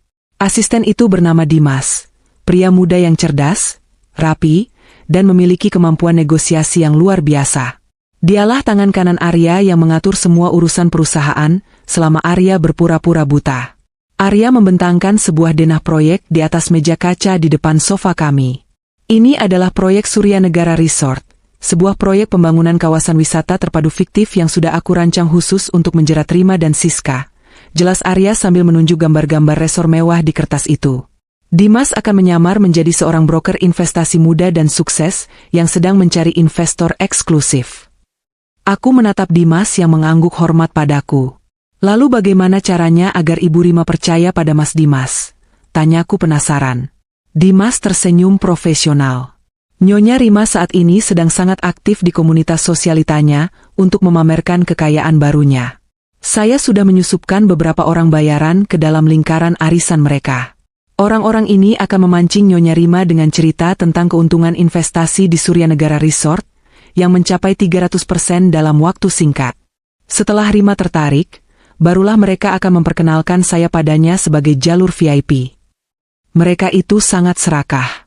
Begitu mendengar keuntungan 300%, mereka tidak akan berpikir panjang, tambah Arya dengan nada dingin. Rima memegang uang sisa pelunasan hutang dariku. Jumlahnya tidak sedikit, tapi aku tahu gaya hidup mereka akan menghabiskannya dalam hitungan bulan jika tidak diputar. Ini adalah umpan yang sangat menggiurkan untuknya. Rencana itu pun dijalankan keesokan harinya. Setiap malam, Arya akan memutar rekaman suara hasil sadapan yang dipasang Dimas saat bertemu dengan Ibu Rima di restoran mewah. Aku duduk bersila di atas ranjang berdampingan dengan Arya, mendengarkan rekaman itu melalui pengeras suara kecil. Terdengar suara tawa Ibu Rima yang sangat khas, dibuat-buat dan melengking. Jadi, Nak Dimas, kalau saya investasikan sisa uang saya yang 500 juta ini, bulan depan sudah bisa cair 1,5 miliar ya. Suara Dimas terdengar tenang dan meyakinkan. Tentu saja, Nyonya Rima, proyek ini didukung penuh oleh pemerintah daerah. Namun, untuk kuota investor VIP dengan jaminan keuntungan sebesar itu, minimal depositnya adalah 1,5 miliar rupiah. Kurang dari itu, Anda hanya masuk kelas reguler yang keuntungannya baru bisa diambil 3 tahun lagi. Di dalam rekaman itu, terdengar suara Siska menyela dengan nada panik. Ibu, uang kita kan tidak sampai segitu kalau dipakai semua. Terus kita mau belanja pakai apa bulan ini? SSST, diam kau Siska. Ini namanya memutar otak. Bisik Rima kasar, yang tetap tertangkap oleh mikrofon kecil Dimas. Lalu suaranya kembali ramah. Nak Dimas, beri saya waktu 3 hari. Saya pasti akan siapkan dana 1,5 miliar itu. Tolong jangan berikan slot VIP saya ke Nyonya Hania, dia itu pelit. Tidak pantas jadi investor VIP. Rekaman berakhir. Arya mematikan alat itu dan menatapku. Umpan pertama sudah masuk. Dia akan berusaha mencari kekurangan uangnya. Pertanyaannya sekarang, dari mana dia akan mendapatkan uang 1 miliar dalam waktu 3 hari, sementara dia tidak punya aset apapun lagi selain. Kata-kata Arya menggantung, tapi otakku langsung menangkap maksudnya. Mataku membelalak lebar. Sertifikat rumah ayahku. Mereka pasti akan menggadaikan rumah ayahku. Kepanikan seketika melanda diriku. Napasku memburu. Aku melompat turun dari ranjang, mondar-mandir di tengah ruangan dengan gelisah. Arya, kita harus mencegahnya. Kalau rumah itu digadaikan dan uangnya masuk ke proyek fiktifmu, rumah itu akan benar-benar disita oleh pihak bank atau rentenir lain. Itu adalah satu-satunya kenangan dari ayahku. Melihatku panik, Arya segera bangkit dan menahan kedua bahuku, menghentikan langkahku yang kalut. Matanya menatapku dalam-dalam, memancarkan ketenangan yang perlahan meredakan degup jantungku yang berantakan. Tenanglah, Inara. Tarik napas, ucapnya lembut. Tangan besarnya mengusap bahuku dengan gerakan menenangkan. Kau pikir aku akan membiarkan rumah pahlawanku jatuh ke tangan orang lain? Aku mendongak menatapnya. Mataku sudah berkaca-kaca. Lalu bagaimana caranya? Mereka pasti akan pergi ke tempat peminjaman uang besok. Bibir Arya menyunggingkan senyum tipis yang penuh percaya diri. Dimas sudah mengarahkan mereka secara tidak langsung ke sebuah perusahaan pendanaan swasta yang menawarkan pencairan dana cepat dengan agunan sertifikat properti. Rima tidak tahu bahwa perusahaan pendanaan itu adalah salah satu anak perusahaan rahasia milik Mahardika Group. Aku adalah pemiliknya. Aku terkesiap. Seluruh skenario ini ternyata sudah dipikirkan Arya hingga ke akar-akarnya. Jadi, ketika Rima menyerahkan sertifikat rumah ayahmu, sertifikat itu pada dasarnya masuk langsung ke tanganku. Jelas Arya, menghapus sisa kepanikanku. Mereka akan mendapatkan uangnya, menyerahkan uang itu kembali padaku melalui proyek bodong Dimas, dan pada akhirnya, mereka akan kehilangan uangnya, kehilangan rumahnya, tapi sertifikat rumah itu aman di brankasku menunggu untuk kukembalikan padamu. Rasa lega yang luar biasa mengalir membasuh seluruh ketakutanku. Aku tidak tahan lagi. Tanpa sadar, aku memajukan tubuhku dan memeluk Arya erat-erat. Aku menenggelamkan wajahku di dada bidangnya, menghirup aroma maskulin dari tubuhnya yang kini terasa seperti aroma rumah bagiku. Terima kasih banyak. Arya, isaku tertahan di dadanya. Kau melakukan semua ini untukku. Aku tidak tahu bagaimana harus membalas semua kebaikanmu. Arya sempat kaku selama beberapa detik akibat pelukanku yang tiba-tiba. Namun, perlahan tapi pasti, aku merasakan kedua lengannya membalas pelukanku. Dia memelukku dengan sangat protektif, menempelkan dagunya di puncak kepalaku. Tangannya dengan lembut mengelus rambut panjangku. Kau tidak perlu membalas apa-apa, Inara. Melihatmu selamat dari cengkeraman mereka sudah lebih dari cukup bagiku, bisiknya di telingaku. Suaranya terdengar sedikit serak, memicu desiran aneh di perutku. Kami berpelukan cukup lama di tengah kamar yang temaram itu. Tidak ada lagi jarak di antara kami. Dalam pelukannya, aku merasa menjadi wanita paling aman di dunia. Pernikahan kami mungkin berawal dari sebuah transaksi gelap demi melunasi hutang, tapi perasaan yang mekar di dadaku malam ini bukanlah kepalsuan. Hari-hari berikutnya berlalu dengan ketegangan yang menyenangkan. Di luar kamar, aku tetap menjalankan peranku sebagai Inara si istri yang menderita. Sesekali Arya akan melempar vas bunga ke dinding, atau membentakku di depan pelayan untuk menjaga cerita. Namun, begitu pintu kamar terkunci, kami kembali menjadi dua manusia yang saling menyembuhkan luka. Suatu malam, kami duduk bersama di atas karpet berbulu, menghadap jendela besar yang gordennya sedikit dibuka agar kami bisa melihat bintang. Arya menyeduh 2 cangkir coklat panas untuk kami. Kami banyak berbicara. Bukan tentang balas dendam atau Rima, tapi tentang kehidupan kami. Aku bercerita tentang masa kecilku, tentang bagaimana almarhum ayah mengajariku bersepeda di halaman rumah yang kini sertifikatnya sedang berpindah tangan. Arya tersenyum mendengarnya. Sebagai gantinya, Arya membuka luka lamanya. Dia menceritakan tentang mendiang istrinya, tentang kecelakaan mengerikan yang merenggut nyawa istrinya dan memaksanya hidup dalam kegelapan palsu selama 5 tahun. 5 tahun aku mematikan hatiku, Inara, kata Arya, menatap lurus ke arah bintang-bintang. Aku fokus pada kebencian dan rencana untuk menemukan siapa yang merusak rem mobilku hari itu. Aku lupa bagaimana rasanya tertawa. Aku lupa bagaimana rasanya mempedulikan orang lain. Arya lalu menoleh menatapku. Cahaya rembulan dari luar jendela menerangi separuh wajahnya, menonjolkan rahang tegas dan hidung mancungnya. Matanya yang tajam kini memancarkan kelembutan yang membuatku tak bisa memalingkan wajah. Tapi sejak kau masuk ruangan ini, lanjut Arya dengan suara pelan, kau membawa kembali cahaya yang selama ini hilang. Keberanianmu, ketulusanmu, dan bahkan kepanikanmu tadi, semuanya membuatku merasa hidup kembali. Sandiwara buta ini mungkin akan segera berakhir. Tapi aku berharap keberadaanmu di sisiku bukanlah sebuah sandiwara. Wajahku merona panas mendengar pengakuannya. Tangannya terulur, menyelipkan anak rambut yang jatuh di wajahku ke belakang telinga. Sentuhannya sangat lembut, seolah aku adalah porselen berharga yang mudah pecah. Aku membalas tatapannya, membiarkan diriku tenggelam dalam pesona seorang Arya Mahardika yang asli, pria yang berada di balik topeng monster buta itu. Aku juga tidak sedang bersandiwara. Arya, bisikku jujur, mengakui perasaan yang tak bisa lagi kubendung. Hanya masalah waktu sampai jebakan ini menutup sempurna dan menghancurkan keluarga tiriku. Namun, di sela-sela menunggu kehancuran mereka, aku menemukan cinta yang tak pernah kuduga. Umpan keserakahan telah termakan oleh ibu tiriku, tapi tanpa kusadari, umpan cinta juga telah menangkap hatiku dan hati Arya sepenuhnya.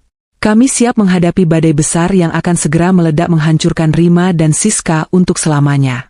1 bulan berlalu sejak umpan itu dilemparkan. Waktu yang terasa begitu cepat bagi kami yang mengamati dari balik layar, namun pasti terasa seperti surga dunia bagi Ibu Rima dan Mbak Siska. Selama sebulan ini, mereka hidup layaknya ratu. Dari laporan Dimas, kami mengetahui bahwa Ibu Rima berhasil membujuk puluhan teman sosialitanya untuk ikut menanamkan modal di proyek fiktif Surya Negara Resort. Ibu Rima bertingkah seolah dia adalah pialang investasi paling sukses di kota ini, mengumpulkan uang dari teman-temannya, dan menyetorkannya kepada Dimas dengan harapan mendapatkan komisi raksasa dan keuntungan berlipat ganda. Tentu saja, untuk meyakinkan mereka, Ibu Rima lebih dulu menyetorkan uang 1,5 miliar miliknya sendiri, hasil dari menggadaikan sertifikat rumah peninggalan ayahku ke perusahaan pendanaan milik Arya. Malam itu, hujan turun dengan sangat deras. Kilat menyambar di langit gelap, diikuti suara guntur yang menggetarkan kaca jendela kamar utama. Aku duduk di tepi ranjang, meremas ujung selimut dengan perasaan campur aduk. Di depanku, televisi menyala tanpa suara, menampilkan berita kilat malam. Tulisan berjalan di bagian bawah layar televisi itu membuat jantungku berdegup kencang. Kasus penipuan mega proyek Surya Negara Resort terbongkar, kerugian mencapai ratusan miliar rupiah. Dalang utama diburu polisi. Arya keluar dari kamar mandi, mengeringkan rambutnya dengan handuk kecil. Dia menatap layar televisi sejenak, lalu tersenyum tipis. Senyum yang penuh dengan kepuasan dingin. Dia berjalan menghampiriku dan duduk di sebelahku. Tangan besarnya merangkul bahuku, memberikan kehangatan di tengah udara malam yang dingin. Semuanya sudah dimulai, Inara, bisik Arya pelan, matanya menatap tajam ke arah layar televisi. Dimas sudah menutup semua akses. Perusahaan cangkang yang kita gunakan untuk menampung dana itu sudah dibekukan oleh pihak berwenang sesuai rencana awal kita. Uang hasil penipuan dari teman-teman sosialita Ibu Tirimu aman di tangan polisi sebagai barang bukti, sementara uang dari penggadaian rumah ayahmu sudah berada di rekening pribadiku secara sah. Malam ini, neraka Ibu Tirimu akan benar-benar terbakar. Aku menelan ludah, membayangkan kekacauan yang sedang terjadi di luar sana. Lalu bagaimana dengan mereka sekarang? Apakah polisi sudah mendatangi rumah kontrakan mewah yang mereka sewa? Belum, jawab Arya tenang. Polisi masih mengumpulkan bukti dari para korban. Tapi, teman-teman sosialita Ibu Tirimu yang merasa ditipu pasti sudah mengamuk malam ini. Rima adalah orang yang mengumpulkan uang mereka. Rima yang menjanjikan keuntungan palsu itu. Secara hukum, Rima adalah penadah dan agen penipuan sekunder. Malam ini, dia bukan hanya kehilangan seluruh hartanya, tapi dia juga menjadi buronan puluhan orang kaya yang marah besar. Tepat saat Arya menyelesaikan kalimatnya, suara ketukan panik terdengar dari pintu kamar kami. Arya segera memberi isyarat padaku untuk diam. Dia mengambil kacamata hitamnya, memakainya, dan meraih tongkat kayunya. Dalam hitungan detik, postur tubuhnya berubah kembali menjadi pria buta yang kaku dan pemarah. Aku segera berlari kecil menuju pintu dan membukanya. Di ambang pintu, berdirilah Bei Surti dengan wajah pucat pasi dan napas terengah-engah. Seragam pelayannya sedikit basah. "Maaf mengganggu waktu istirahat Tuan dan Nyonya," ucap Bei Surti dengan suara bergetar. Di bawah, di ruang tamu utama, ada Nyonya Rima dan Nona Siska. Mereka memaksa masuk. "Nyonya." Keadaan mereka sangat kacau.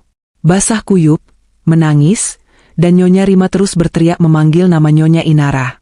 Satpam sudah berusaha mengusir mereka, tapi mereka mengancam akan bunuh diri di depan gerbang kalau tidak diizinkan masuk. Aku menoleh ke arah Arya. Pria itu menganggukkan kepalanya pelan, sebuah isyarat rahasia bahwa inilah saat yang kami tunggu-tunggu. Puncak dari sandiwara panjang ini. Biarkan mereka masuk, Bei Surti. Aku akan turun sekarang, kataku dengan nada suara yang kubuat sedikit ketakutan, memerankan sosok istri yang cemas. Arya mengetukkan tongkatnya ke lantai. "Bawa aku turun juga, Inara. Aku ingin tahu keributan apa lagi yang dibawa oleh keluarga Benalu itu ke dalam rumahku pada malam badai seperti ini." Aku menuntun lengan Arya, berjalan menyusuri lorong panjang dan menuruni tangga utama yang melingkar. Begitu sampai di ruang tamu, pemandangan di depanku membuat napasku tertahan. Jika sebulan yang lalu Ibu Rima dan Mbak Siska datang ke rumah ini dengan perhiasan emas yang menyilaukan mata dan tas desainer seharga ratusan juta, malam ini mereka terlihat seperti gelandangan yang baru saja diseret dari selokan. Pakaian mereka basah kuyup oleh air hujan, meneteskan air berlumpur ke atas karpet Persia yang mahal. Riasan wajah Ibu Rima luntur sepenuhnya, membuat garis-garis keriput dan kantung matanya terlihat sangat jelas. Rambut Mbak Siska yang biasanya tertata rapi di salon kini kusut masai dan menempel di wajahnya. Mereka berdua bergetar kedinginan, menangis terseduh-seduh sambil memeluk diri mereka sendiri. Di luar rumah, aku samar-samar mendengar suara sirine polisi di kejauhan, entah sedang mengejar siapa. Melihatku turun dari tangga, Ibu Rima langsung berlari dan menjatuhkan dirinya di kakiku. Dia memeluk lututku dengan erat, menangis meraung-raung seperti orang gila. Tangannya yang kotor mencengkeram ujung celanaku. "Inara, tolong ibu, nak, tolong kami," jerit Ibu Rima di sela-sela isak tangisnya. Suaranya serak dan putus asa.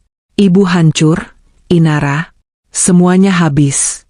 Uang ibu, perhiasan ibu, bahkan uang teman-teman arisan ibu semuanya lenyap dibawa lari oleh penipu sialan itu. Tolong ibu, Inara." Mbak Siska ikut merosot di lantai, menutupi wajahnya dengan kedua tangan. "Kami dikejar-kejar orang, Inara. Rumah kontrakan kami didatangi preman sewaan teman-teman ibu.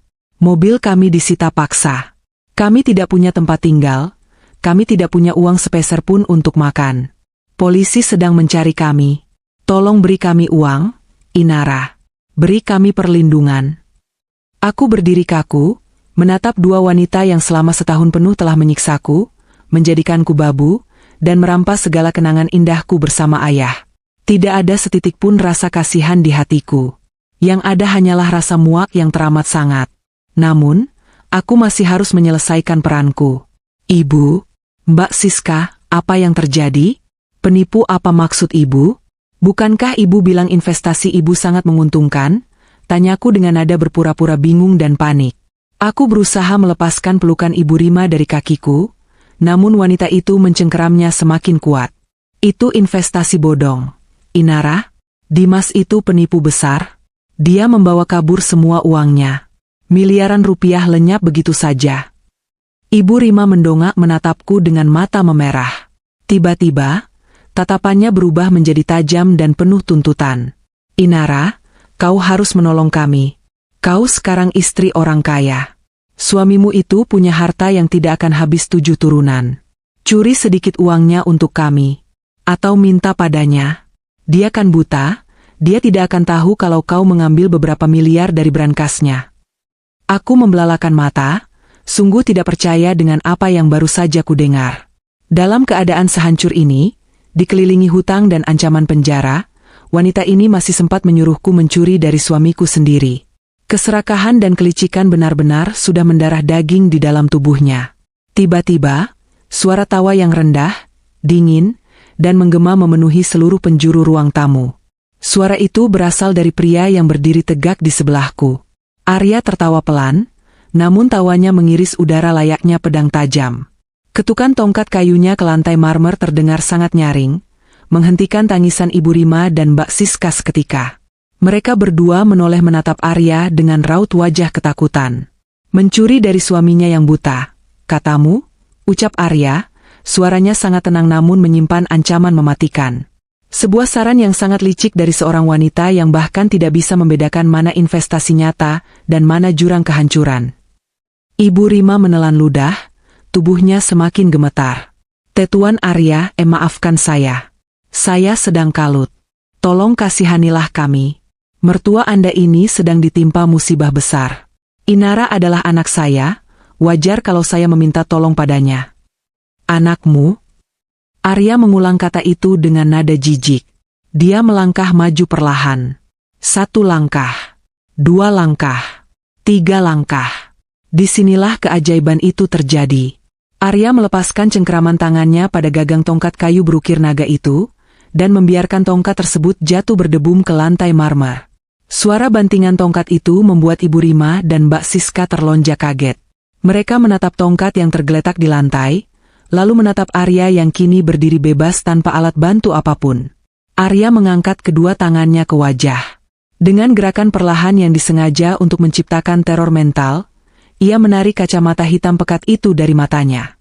Ia lalu menjatuhkan kacamata itu ke lantai, dan menginjaknya dengan tumit sepatunya, hingga lensa hitam itu pecah berkeping-keping. Suara pecahan kaca itu memecah keheningan ruangan. Ibu Rima dan Mbak Siska menahan napas. Mata mereka terbelalak lebar, seolah baru saja melihat hantu bangkit dari kuburan. Mereka menatap mata Arya. Mata yang hitam kelam, tajam, dan memancarkan kilatan kebencian yang sangat nyata. Mata itu menatap langsung ke arah mereka, tanpa keraguan, tanpa tatapan kosong. Pria di hadapan mereka tidak buta. Suamimu matanya. Mbak Siska menunjuk Arya dengan jari bergetar, suaranya tercekat di tenggorokan. Arya tersenyum sinis, menatap lurus ke dalam mata Ibu Rima yang kini memucat seperti mayat. Kenapa, Nyonya Rima? Terkejut melihat monster cacat ini ternyata memiliki penglihatan yang sangat tajam? Terkejut menyadari bahwa selama ini kalian telah menghina pria yang bisa melihat setiap gerak-gerik menjijikan kalian. Ibu Rima menggelengkan kepalanya perlahan, mundur mengingsut di atas lantai. Tidak mungkin kau bisa melihat? Tapi rumor itu, kecelakaan itu tidak pernah mengambil mataku. Sama seperti keserakahanmu yang tidak pernah bisa mengambil kehormatan ayah Inara. Potong Arya dengan suara menggelegar yang membuat kaca jendela bergetar. Dia menunduk menatap Ibu Rima dengan pandangan merendahkan. Kau pikir kau sangat pintar, Rima? Kau pikir kau bisa menjual Inara kepadaku, melunasi hutang-hutangmu, lalu hidup mewah dari uangku dan uang teman-temanmu.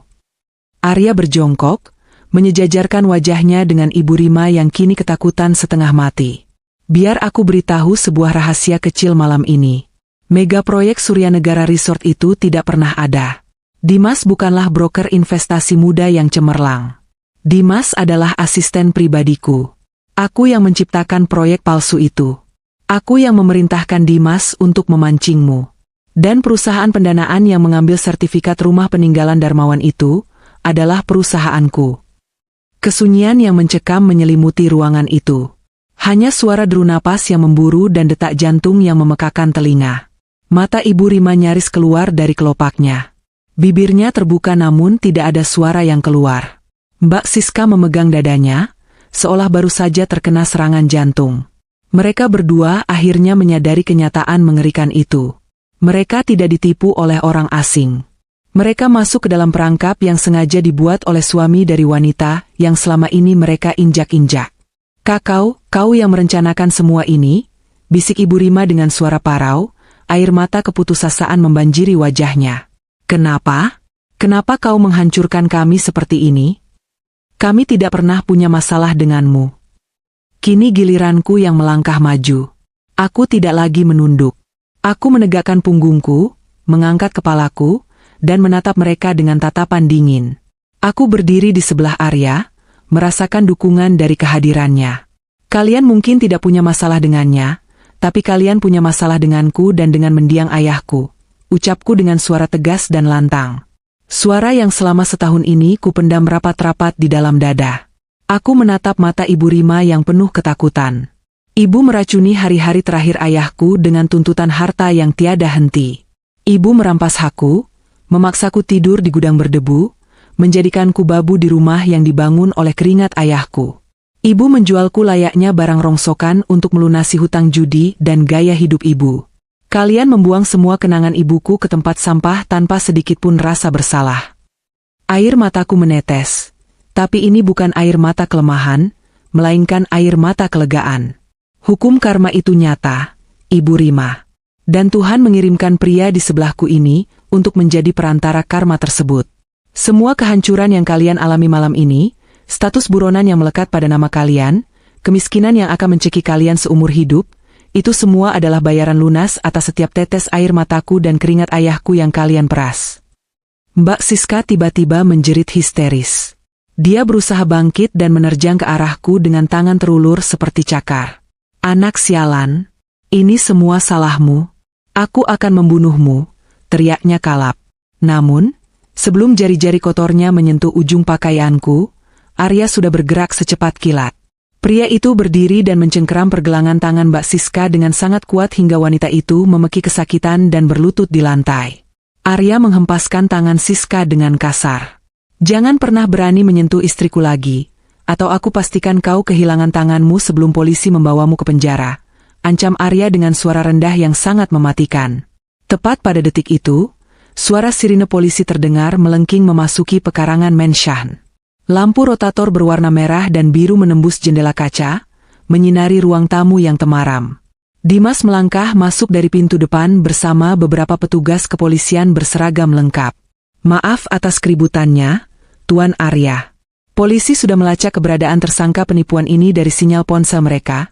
Dimas menunduk hormat kepada kami, lalu menunjuk ke arah Ibu Rima dan Mbak Siska yang kini menangis histeris di lantai. "Bawa mereka, Pak. Mereka adalah buronan kasus penipuan ratusan miliar yang sedang Anda cari."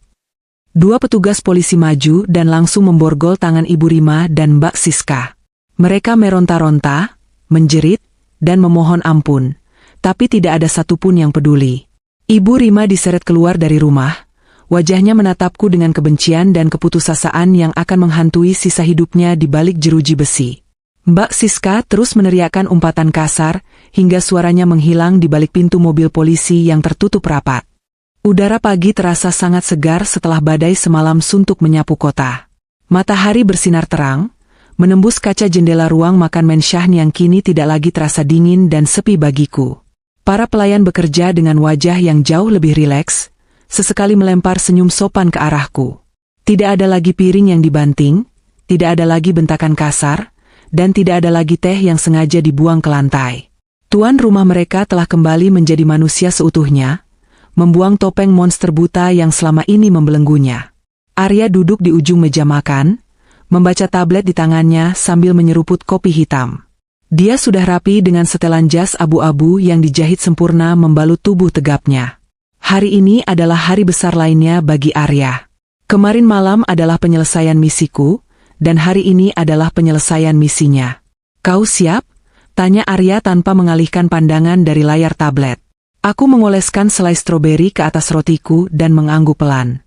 "Aku siap mendampingimu, Mas. Tapi, apa kau yakin Dewan Direksi tidak akan curiga melihatku menuntunmu ke sana?" Arya meletakkan tabletnya dan menatapku dengan senyum miring. "Justru itu yang kita butuhkan. Mereka harus melihat bahwa aku masih Arya yang lemah, buta, dan sangat bergantung pada istri barunya." Rapat pemegang saham luar biasa hari ini diadakan khusus oleh pamanku sendiri. Dia berniat memaksaku menandatangani surat penyerahan seluruh aset Mahardika Group kepadanya, dengan alasan kesehatanku yang semakin memburuk. Dia sudah menyiapkan dokumen palsu yang dia pikir tidak akan bisa kubaca. Aku bergidik ngeri mendengar kelicikan Paman Arya. Benar kata pepatah, musuh yang paling berbahaya adalah orang yang paling dekat dengan kita. Paman Arya, orang yang seharusnya melindungi keponakannya, ternyata adalah dalang di balik sabotase rem mobil 5 tahun lalu yang merenggut nyawa istri pertama Arya.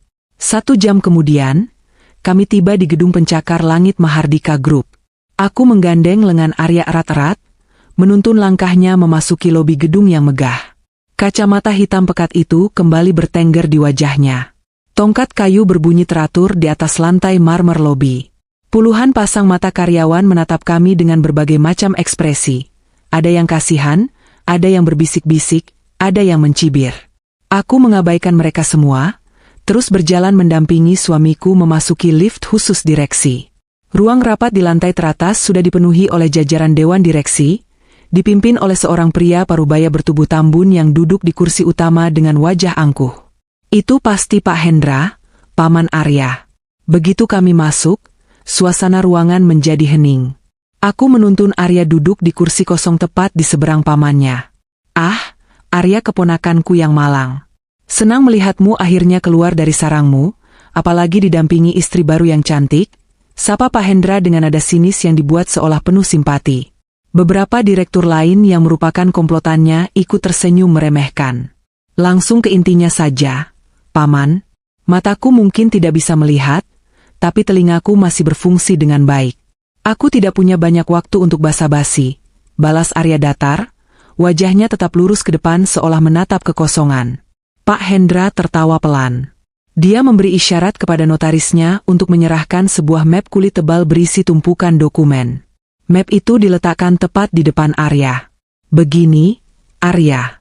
Kondisimu sudah tidak memungkinkan untuk memimpin perusahaan raksasa ini.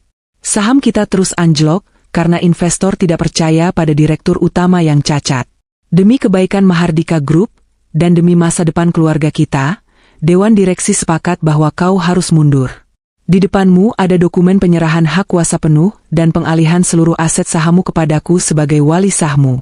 Tanda tangani itu, dan kau bisa menikmati masa pensiunmu dengan tenang di mansionmu.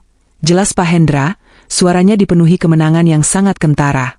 Aku melihat sebuah pena disodorkan ke tangan Arya. Jantungku berdebar kencang. Ini adalah momennya. Arya mengambil pena itu. Tangannya meraba-raba meja sejenak, menemukan pinggiran dokumen tebal tersebut. Pak Hendra tersenyum lebar, sudah membayangkan harta triliunan rupiah jatuh ke tangannya dalam hitungan detik. Namun, bukannya menandatangani halaman terakhir yang sudah ditandai, Arya justru membuka halaman pertama dokumen itu. Dia terdiam sejenak, membiarkan keheningan menguasai ruangan. Lalu, dengan suara baritonnya yang tenang dan sangat jelas, Arya mulai membaca kalimat pertama di dalam dokumen itu. Surat kuasa penuh pengalihan aset saham mayoritas Mahardika Group dan pelepasan tanggung jawab hukum atas nama Arya Mahardika. Arya membaca deretan kalimat hukum itu dengan kecepatan normal, tanpa jeda sedikit pun. Dia lalu membalik halaman kedua dan membaca paragraf selanjutnya. Pihak pertama, dengan ini secara sadar tanpa paksaan menyerahkan seluruh wewenang. Wow, Paman. Tata bahasa hukummu cukup rapi. Aku akui itu. Suasana ruang rapat yang tadinya dipenuhi aura kemenangan kini, mendadak berubah menjadi kuburan yang beku. Senyum di wajah Pak Hendra luntur seketika. Matanya membelalak tak percaya. Wajahnya berubah pucat pasi, mulutnya terbuka tapi tidak ada suara yang keluar. Para direktur lain saling berpandangan dengan wajah penuh horor. Dengan gerakan yang sangat perlahan dan anggun, Arya menjatuhkan pena di tangannya. Tangan kirinya bergerak naik ke wajahnya, menarik kacamata hitam pekat itu, dan meletakkannya di atas tumpukan dokumen pengkhianatan tersebut. Mata elang Arya yang setajam silet menatap langsung ke arah pamannya. Tatapan yang mengunci, menghakimi, dan menelanjangi semua kebohongan di ruangan itu. Sayang sekali, Paman. Aku memang menandatangani sesuatu hari ini, tapi bukan dokumen sampah ini, ucap Arya dengan suara menggelegar yang membuat beberapa direktur tersentak di kursi mereka. Dokumen yang kutandatangani pagi ini adalah surat perintah penangkapan untukmu dan antek-antekmu. Tepat saat kalimat itu terucap, pintu ruang rapat dibuka dengan paksa. Dimas melangkah masuk bersama belasan petugas kepolisian berpakaian preman dan berseragam. Mereka langsung mengepung meja rapat tersebut. Hendra Mahardika, Anda ditangkap atas tuduhan percobaan pembunuhan berencana 5 tahun lalu, sabotase kendaraan yang menyebabkan hilangnya nyawa, serta penggelapan dana perusahaan secara masif. Kami memiliki semua bukti transfer rahasia, rekaman percakapan Anda dengan mekanik bayaran itu, dan kesaksian dari orang-orang Anda sendiri, tegas seorang detektif kepolisian sambil membacakan surat perintah penangkapan. Kekacauan meledak di ruangan itu. Pak Hendra berteriak menyangkal, meronta saat tangannya diborgol, sementara direktur-direktur korup lainnya memohon ampun kepada Arya. Arya hanya duduk diam di kursinya, menonton kejatuhan musuh terbesarnya dengan raut wajah tanpa ekspresi. Dia tidak mengatakan sepatah kata pun hingga ruangan itu kembali kosong, menyisakan kami berdua dan Dimas. Sudah berakhir, Mas, bisikku pelan, menyentuh pundaknya. Arya menoleh padaku. Beban berat yang bertengger di bahunya selama 5 tahun akhirnya terangkat. Dia menghembuskan napas panjang dan tersenyum. Senyum paling tulus yang pernah kulihat darinya. Iya, Inara. Kegelapan ini akhirnya benar-benar berakhir. Sore harinya, kami tidak langsung pulang ke Menshan. Arya memintaku menuntun jalan, bukan karena dia buta, melainkan karena dia tidak tahu arah tujuannya. Dia memintaku membawanya ke suatu tempat yang sangat ingin kukunjungi. Mobil berhenti di depan sebuah rumah bergaya klasik dengan halaman yang dipenuhi pohon mangga rindang. Itu adalah rumah ayahku. Rumah di mana aku dibesarkan. Rumah yang hampir saja melayang karena keserakahan ibu tiriku. Aku turun dari mobil, menatap pagar besi yang sudah diperbaiki oleh orang-orang Arya. Air mataku kembali menetes, tapi kali ini terasa hangat. Aku membuka pagar, berjalan perlahan melewati teras depan yang sudah bersih dari noda sepatu komplotan rentenir, dan masuk ke dalam rumah. Semuanya persis seperti saat ayah masih hidup.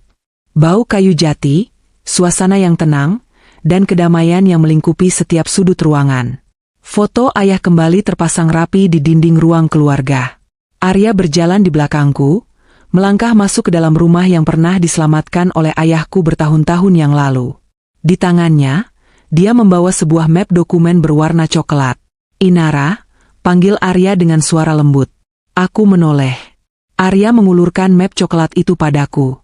Tanganku bergetar saat menerimanya. Aku membukanya, dan di dalamnya terdapat sebuah sertifikat tanah dan bangunan asli atas nama Darmawan, yang kini sudah dibalik nama secara hukum menjadi atas namaku sepenuhnya, Inara. Di bawah dokumen itu, terdapat sebuah buku tabungan dengan saldo miliaran rupiah. Rumah ini sekarang resmi menjadi milikmu seutuhnya, Inara. Secara hukum, Rima tidak punya hak apapun lagi karena dia terbukti melakukan penipuan. Uang di dalam buku tabungan itu adalah sisa dari uang yang mereka serahkan ke proyek bodongku, uang yang memang seharusnya menjadi milikmu sebagai ahli waris ayahmu. Jelas Arya, menatapku dengan sorot mata yang hangat. Aku memeluk map itu di dadaku, menangis terisak karena haru. Terima kasih, aku tidak tahu lagi harus berkata apa. Kau menepati janjimu, Arya. Kau mengembalikan duniaku. Arya terdiam sejenak. Dia memasukkan kedua tangannya ke dalam saku celana, terlihat sedikit gugup untuk pertama kalinya sejak aku mengenalnya. Dia menundukkan kepalanya sejenak, lalu menatapku dengan serius. Sesuai kesepakatan awal kita, pernikahan kita adalah transaksi untuk menyelamatkanmu dan membalas dendam, ucap Arya, suaranya terdengar sedikit serak. Misi kita sudah selesai. Hutang ibu tirimu lunas, mereka sudah dipenjara dan menerima karma mereka. Musuh di perusahaanku juga sudah ditangkap. Sandiwara ini sudah berakhir, Inara. Hatiku tiba-tiba mencelos. Apakah ini artinya perpisahan? Apakah dia mengembalikan semuanya padaku sebagai bentuk ucapan selamat tinggal? Tanganku meremas map dokumen itu dengan kuat. Kau punya kebebasan penuh sekarang, lanjut Arya, melangkah mendekatiku satu langkah. Kau wanita yang kuat, berani, dan kaya raya.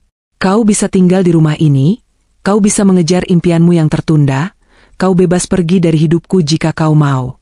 Kau tidak perlu lagi berpura-pura menjadi istri dari pria bertemperamen buruk. Aku mendongak, menatap mata tajamnya yang kini memancarkan kerentanan. Air mata kembali menggenang di pelupuk mataku. Aku melangkah maju, memangkas jarak di antara kami. Aku menjatuhkan map coklat itu ke atas meja di dekatku, lalu meraih kedua tangan besar Arya dan menggenggamnya erat di depan dadaku. Bagaimana jika aku tidak mau pergi? Bisikku, menatap tepat ke dasar matanya. Arya tertegun, napasnya tertahan sejenak. Inara, bagaimana jika aku sudah terlanjur nyaman hidup di dalam sangkar emasmu yang gelap itu? Lanjutku, tersenyum menembus air mata. Bagaimana jika aku tidak sedang berpura-pura menjadi istrimu?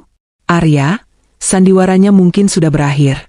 Tapi perasaanku padamu tidak pernah bersandiwara. Kau bukan monster. Kau adalah cahaya yang menarikku keluar dari kegelapan terburuk dalam hidupku. Aku memilih untuk tinggal. Mendengar pengakuanku, keraguan di mata Arya seketika menguap, digantikan oleh binar kebahagiaan yang meluap-luap.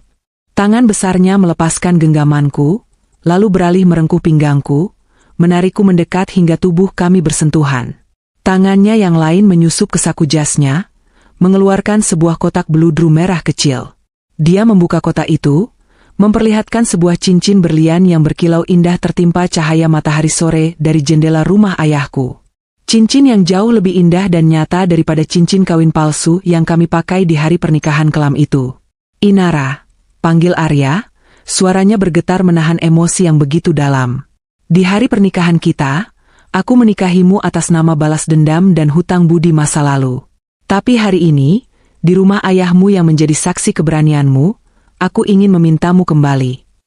Arya menatap mataku dengan penuh cinta dan harapan. Bukan sebagai alat, bukan sebagai rekan sandiwara, tapi sebagai satu-satunya wanita yang berhasil menghidupkan kembali hatiku yang mati. Maukah kau menjadi pendampingku, menjadi istriku yang sesungguhnya, untuk selamanya? Air mata kebahagiaan mengalir deras di pipiku. Aku menganggukkan kepala berkali-kali tanpa keraguan sedikitpun. Iya, Arya. Aku mau. Arya tersenyum lebar, senyum yang mencapai kedua matanya. Dia menyematkan cincin berlian itu di jari manisku, lalu menghapus air mataku dengan ibu jarinya. Perlahan, dia menunduk dan mengecup keningku dengan penuh kasih sayang, lalu memelukku dengan sangat erat. Di dalam pelukannya, aku merasakan kedamaian yang sempurna. Hari itu, di bawah atap rumah yang penuh kenangan, kami memulai lembaran baru. Ibu Rima dan Mbak Siska membusuk di penjara dengan beban hutang miliaran rupiah, menelan karma pahit atas keserakahan mereka yang merampas hak anak yatim piatu. Sementara aku, wanita yang dulunya mereka jadikan tumbal dan babu, kini berdiri tegak menyongsong masa depan cerah bersanding dengan pria luar biasa yang mencintaiku tanpa syarat. Keadilan selalu menemukan jalannya, membawa terang tepat setelah kegelapan yang paling pekat.